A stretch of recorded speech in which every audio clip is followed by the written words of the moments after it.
So we've been in discussion with the women in business for a while, and we all agreed that it was a good step forward for both organizations. So the GFSB would strengthen and have a more diverse board by joining up with the women in business, and the women in business would get a lot of advantages from the things that the GFSB already does.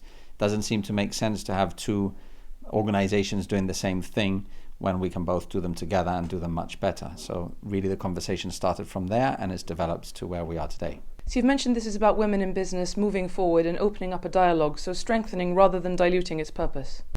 Absolutely. So Women in Business has been present in Gibraltar for almost 30 years, but at its inception, it was a very different playing field. And times have moved on with a much more modern approach. And so the aim of women having dialogues together now is much less important than women having dialogues with organisations who can help promote the interests of women in business.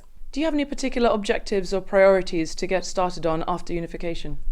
Well, one of them is to do a big event this year with International Women's Day. There's going to be some speakers coming over, and really is to combine our efforts more. So whilst we have a lot of events, or the women in business have had events where it's mainly women who've attended, now those are open to men and women on both sides. So GFSB Women in Business events will be things that will benefit both sides, both sexes. One issue that's often been raised as being of particular interest to women in the workplace is that of maternity and paternity leave. Is this something you'll be looking at?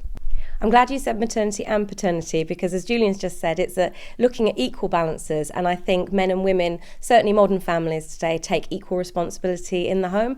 But yes, certainly the issues that face women running businesses and running families are very, very similar to those of small business owners who may be family businesses. And so there is correlation between those concerns, and we'll certainly be creating a forum for dialogue on those issues going forwards.